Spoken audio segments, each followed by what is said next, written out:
Hi there. Welcome to this week's Ask Amy. Today we're going to talk about insurance. Insurance as an objection and insurance as just a question. And I think sometimes it's really difficult for us to decipher what exactly that the patient's motivation is when they're talking about insurance. First of all, if you're like me, I used to assume that anytime the patient brought up the word insurance, that they were very insurance motivated, insurance driven, and that's how they were going to make their decisions. But what I found is the reality is most patients that bring up insurance are bringing it up simply to get information. And because quite frankly, we've trained them to do that. How have we trained them, you ask? Well, if you're like me, again, the very first question I often used to ask patients, new patients over the phone, is do you have dental insurance? Because that's how we were trained. And so as a result, we've trained our patients to think along the lines of insurance. So first thing I would suggest is don't prejudge just because patients bring up insurance. Don't assume that's how they're going to make their decision. The second thing is let them bring it up. Don't be the first one to bring up insurance in the conversation, whether it be on the phone or in the office. Just let them bring it up. I promise you, if it's important to them, they will bring it up. Then the conversation is fair game. And so let's talk about how to handle that conversation.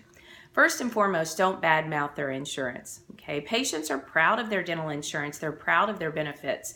A lot of patients might be a little bit misinformed as to how their dental plan works, but let's not badmouth it and say things like, well, it only covers $1,000 and a lot of things your insurance will not cover. Let's be positive. Let's congratulate them.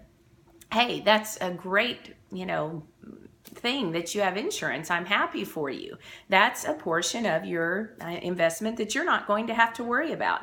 You actually have a little bit of a supplement there, or what a great benefit. And so don't badmouth it, compliment them. See, it's not you and the insurance company and the patient all on opposite or different ends of the table. See, you're on the side of the table with the patient.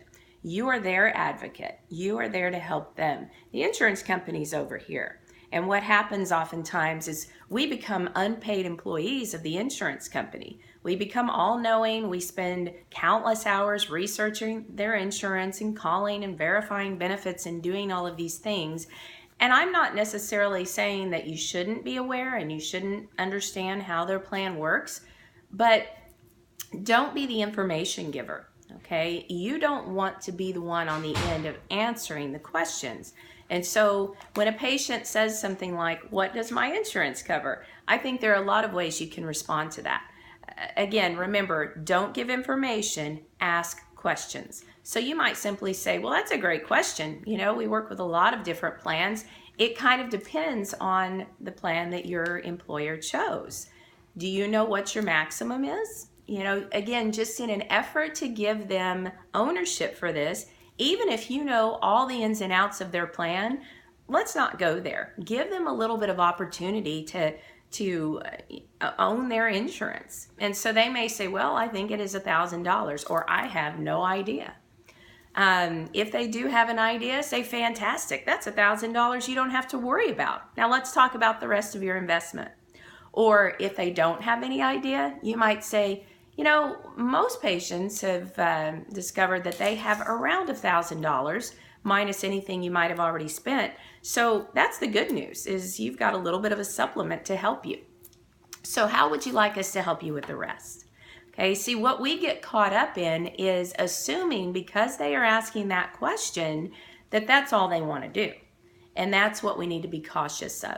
I want you to assume that patients want everything they've asked for. Now, here's the caveat. Have you allowed them to ask for it, or have you told them what you think they need? And that's a video for another day, so stay tuned.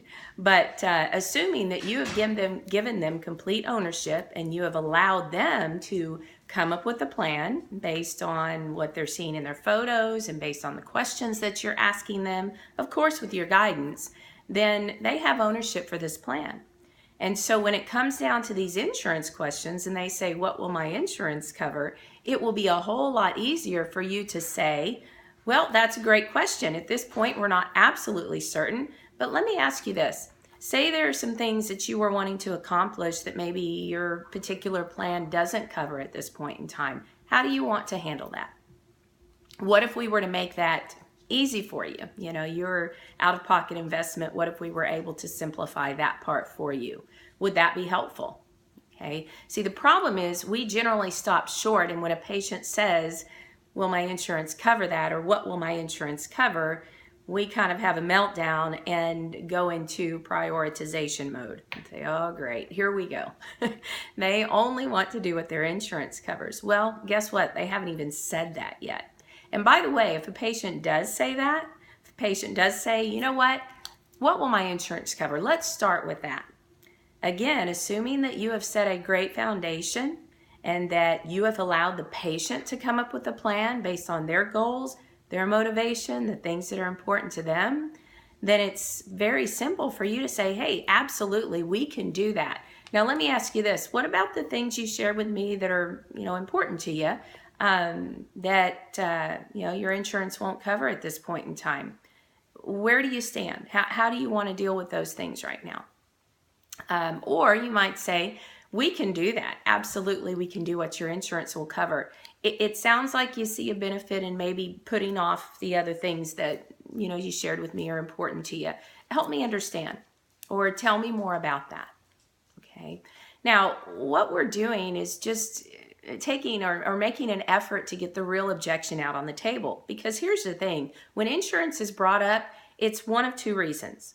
Number one, they're just asking because we've trained them and they just want to know. Number two, it's a money objection. See, that's what we miss. Oftentimes we think this, crazy insurance objection is so mysterious and there's really no way to handle it. And that if a patient is insurance focused, there's nothing we can do about it. Well, guess what? There is.